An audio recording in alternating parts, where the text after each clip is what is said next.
Yeah, it's hard to put in words. The resiliency and the heart that these guys showed. It was. I don't know if, as a coach, I've ever been in a situation where we're down as many points against such a good basketball team in Iowa State, and they're one of the most efficient teams in the conference and in first place. And for us to come back and to beat a team of their caliber, just says so much about our team's heart and their determination, commitment, and the love for each other. So I'm blessed to be a part of it, and certainly proud of the guy on my left and my right. Any questions for the guys? Carlos, if you're gonna have a question, just raise your hand. In terms of just the resilience of you all, I guess, was it a one possession type deal, or I guess what was Coach kind of reinforcing to you all to kind of get back into a contest like that? I'm gonna try to get emotional not talking about it, but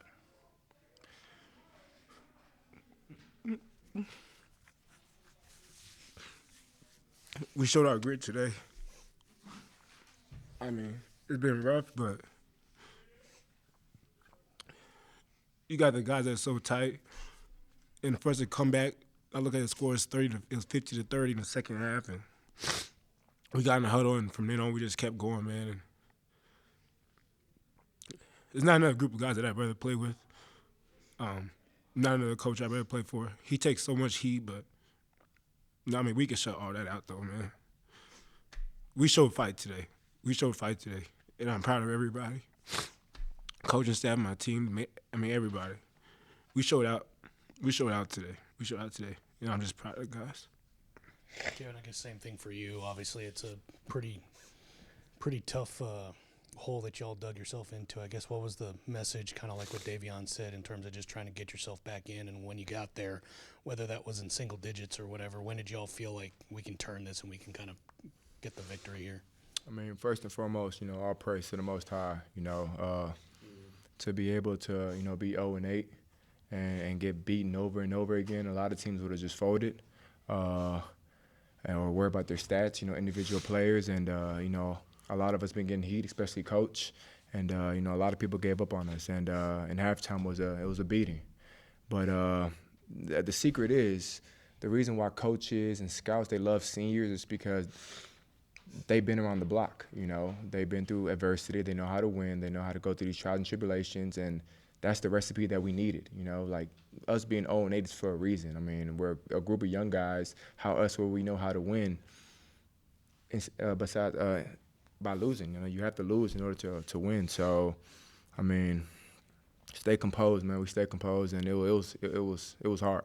It was very tough. But, to God be the glory, man. He gets all the credit for this, and I'm just thankful to be with these group of guys. This definitely just made our chemistry even closer, and we're stepping into the month of February, expect the unexpected, and then, we will make the tournament, I mean, I'll just tell you that as a fact, but just to God be the glory, man.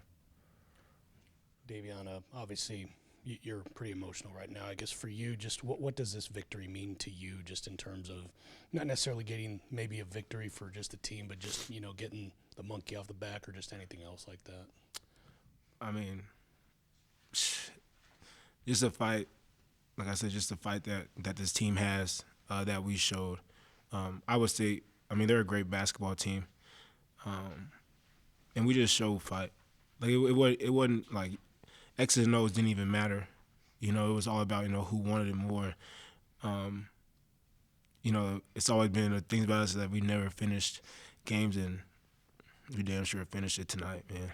We finished it, and we finished it big, and we're gonna enjoy this win. We got a long week before we go to Waco, and we're gonna enjoy this win, and then we're gonna go try to get one on the road. For both of you guys have been in this situation so many times before, it seemed, this season. I guess what felt different going into that second half this time around? After we got chewed out a little bit, Coach said, "Whoever wants to play, stand up," and everybody stood up, and we went out there and we played. That's really it. We went out there, we played.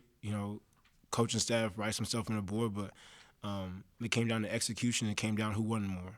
Getting rebounds. We were definitely more active on the boards in the second half.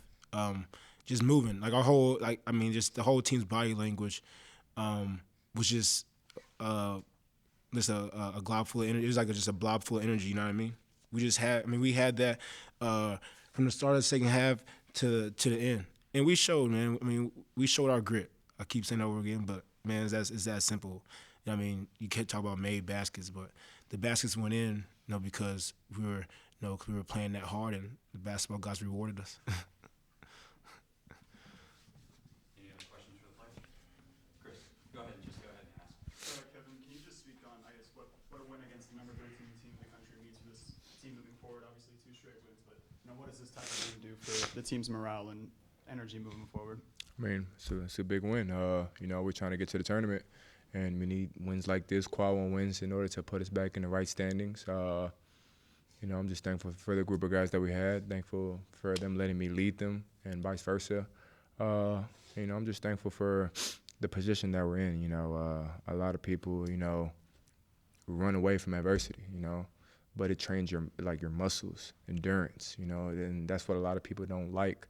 But it's very needed in order to be great, in order to be a great leader, you have to hit rock bottom in order to be at the top. So, it's a bumpy road. We were fighting for the legacy that the previous athletes left over here, and just taking it one game at a time, and we could live with that. Just keep playing hard, we live with the results. And Davion, can you talk about kind of the young guys igniting that run, Jalen and Lamar on the defensive end, and just how good it felt to see them do that? They were great. Lamar got a dunk for me, a dunk for all of us, which was good. When you see those guys, you see JT, getting the crowd involved, and he's hype and Lamar's hype. That just spreads energy. It doesn't matter if it was freshman, sophomore, junior, senior. Creating that energy. When you see your teammates doing it, that's contagious. It makes you do it. I saw Lamar doing it. I was like, oh, shoot, let's get popping. And if Lamar's doing it, you know what I mean? It just the love that we have for each other and that we have for coach and the whole coaching staff, it definitely showed tonight. Hey, can I just also add that he had 5 assists, only 1 turnover, but those assists helped Kevin O'Banner get to 2,000 points, which is a milestone, and so we're so proud of him for that. And that's big time, man. It's that's what kind of player he is. Appreciate you, man. Proud of you, man. Love you, bro. Love y'all boys. All right, guys, good luck. Any questions for Coach Adams? Thank you, guys. Love you, man. Too. Coach, only 3 turnovers in the second half. What did the guys clean up, down the stretch? Well, we were dug such a hole for ourselves the first half. We had to make some huge adjustments. I mean, it's mainly just effort. And with a younger team, I didn't get to brag on these guys, but we had great leadership from Davion and from KO, and these guys said, look, I think these guys wanted to win at halftime, but Davion and Kevin knew that we could get back in the game, and they were dedicated and committed to doing that, and the guys just followed their lead. But I was certainly it was tell of two halves. I mean, we couldn't have been much worse the first half. In the second half, we only had a few turnovers. We were much more efficient on offense. We rebounded much better. And they got to the free throw line, which we haven't done. And us being able to get the free throw line, it stopped the clock. It gave us a chance to put points on the board when the clock wasn't running, and it was a huge difference in the game. And Davion touched on it a little bit, but the leadership that Jalen showed kind of being the catalyst for the run. Could you speak a little bit more on that? Yeah, I mean, Jalen was kind of down on himself. He didn't play as well as he did against LSU, and we had a good talk yesterday, and he said he was going to be ready to play. And he sparked the team with some of those steals. He's got those long arms. He anticipates extremely well, and I think it also helped when we started pressing and kind of changed the momentum. But what it really did, it made us more aggressive than Iowa State, and I thought that was the biggest difference. Coach, you went to a smaller lineup really the whole second half of the second half. Didn't see Bacho in this for the last 19 minutes of the game, in regulation anyways. What can you say about that change? I talked to Bacho several times second half, and his knee was bothering him, and so we left him on the sideline and just went with the smaller lineup, which ended up being great for us. And they had to make some adjustments on their end because they had to play a little bit smaller as well, and we could guard their guards better. So it worked. It was something that we'll consider doing more as we move forward. Most of these teams we're playing have 4 guards and a big, but we have the versatility, thank goodness, that we can do. We can play bigs or smalls, and we've got one of the best bigs we feel like in the country, in Daniel Baccio when he's healthy. Coach, you got killed in the first half from beyond the arc. Second half, they only made 3. What can you Well, say let's don't about that? sugarcoat it. Let's just tell it like it is. So yeah, we did. We did get killed from the 3-point line and from the rebounding on both ends of the floor. I mean, that's one thing that we challenged our guys at halftime, but it's just the physicality, so again, certainly our coaching staff, we were a little bit disappointed at halftime, and we all spoke from our heart. And the great thing is they listened. They could have just just dug a hole for themselves or put their head in the sand and just said, "Hey, we're done," but they didn't, and they came back and they fought real hard. Again, Coach Corey Williams, helped us so much on some defense adjustments, and Coach Steve Green, and also Coach Pinkins. They made some adjustments there with that small lineup that really helped, and so I was proud of those guys.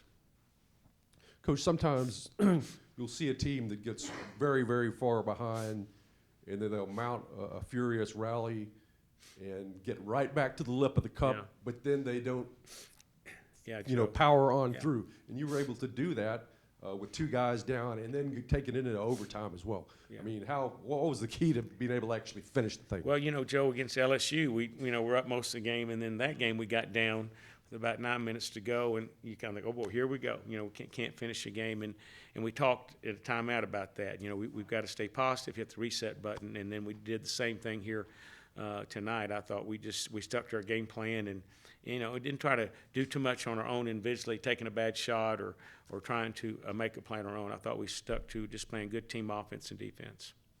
And as far as that hard full court pressure that you were running, it really kind of turned the game around. Is that something that we may see more of in the future? Yeah, and it really is just a version of what we've been running. We just put a little more pressure on them, and we made a few adjustments, and it certainly helps when you got Jalen Tyson with those long arms, and he does a great job anticipating and had some big deflections for us. Coach, 23 points is tied for the largest comeback in the past decade for a team. What made this one, again, just so different from the last, especially considering how big of a gap this one was? Gosh, I can't tell you. I'm just proud of these guys, and really I just feel so blessed that I get a chance to coach them and love them, and they're good guys. And we had very little time to prepare, but so did Iowa State. But we have younger guys, and so I think even K.O. had mentioned that, but having those experienced guys, they kind of know the ropes and know what they're getting into, and learn scouting reports a little quicker and easier, and we're just now kind of catching up and getting we can do some of that, but we're a little bit behind. Not that give them all the credit for punching us in the mouth the first 20 minutes, but I thought we did a lot of swinging of our own second half. Was there a particular moment in that second half, or maybe even in overtime, where you felt things really started to swing your way and maybe get a little bit more comfortable? Iowa State is so good, and they've been in a lot of close games and won them. They've got really good guards, so they're always in the game. They just find a way to win those close ones. So I never thought they were out of it. I just wanted us to keep fighting. What made Grill so hard to defend, especially early on in that game? Say that again. What made Grill so hard to defend early on? Yes, his first game, he had some rest in play against Missouri, and just an unbelievable. He's got I think Coach Green had the scouting report. He's the type of guy that he knows he's going to shoot it before the ball even gets there, and he has such a quick release, and he understands the game so well that he gets his feet set and gets it off. It's going in. So we were trying to do everything we could to be there even before the catch, just to be able to stop him. And I guess for those young guys and guys like DH who transferred in and are in their first year here, what do you think this win, means to them? Yeah, it's a great experience for those guys. And we had some weather issues tonight, and our guys knew that we weren't going to have great fan support, but we appreciate. And our guys were fighters, but our fans are fighters too, man. They didn't leave us at halftime. They stayed there with us and kept encouraging, and they were a big part of this win. And I want to thank each one of them for being here and it was a cold night and it was a late night, and they stuck with these guys, and our guys really appreciate that. Coach, we know the free throws have been a problem this season, but when the three ball wasn't going down in this game, you know, your guys really dug deep and wanted to get to that free throw line. How big is that? It was huge, and you know, getting to the free throw line did a lot of things for us. It gave us a chance to rest a little bit before we got back on defense. It gave us a chance to set a press up, and to try to get organized on matchups, and then obviously it put points on the board without the clock running. So and it put them in foul trouble. So it had a huge impact in a lot of different ways. And finally, you know, confidence is a very powerful thing. You hear Kevin a minute ago saying we're going to get to the NCAA tournament. You know, the big win to be able to end the losing streak there at LSU, but an even bigger win here against a ranked team and your first conference win here in the season. Yeah, no doubt. It's something we can build on, getting ready for Baylor. But we all know that, you know, we got 6 teams in the Big 12 that are in the top 25, and every game's tough, every game. And so it's just we have to play this way or really better, you know, for 2 halves and in order to have that consistency to carry over and to win the next game. But it certainly gives us some hope, and we're excited about getting back on the floor again. We'll wrap up with Carlos. Mark, in terms of the defense, minus missed assignments or anything else you're going to catch on film, is this what you've kind of been looking for with the deflections, the charges taken? It seemed like that really turned some momentum there for you all. Yeah, Carlos, it does. You know, we were just, again, frustrated because we didn't have that energy and that attack that we wanted, and those deflections the first half. We talked about it yesterday and in our walkthrough this morning or this afternoon. Well, we can go back and show them just to see the difference. It's night and day when we play as a team and we play together with that aggressiveness. We're pretty good on both ends of the floor, and we're pushing it and doing the same thing offensively. We're attacking as well.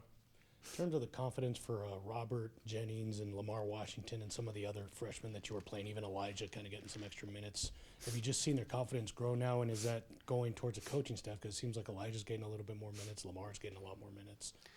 Yeah, it gives us more depth, and we needed some scoring and some production off the bench, and we've been seeing that the last 2 games, and that was one thing we wanted to do, is try to play more people, try to rest some of our starters, and share the minutes so we could play a little harder, and I think it's helped us.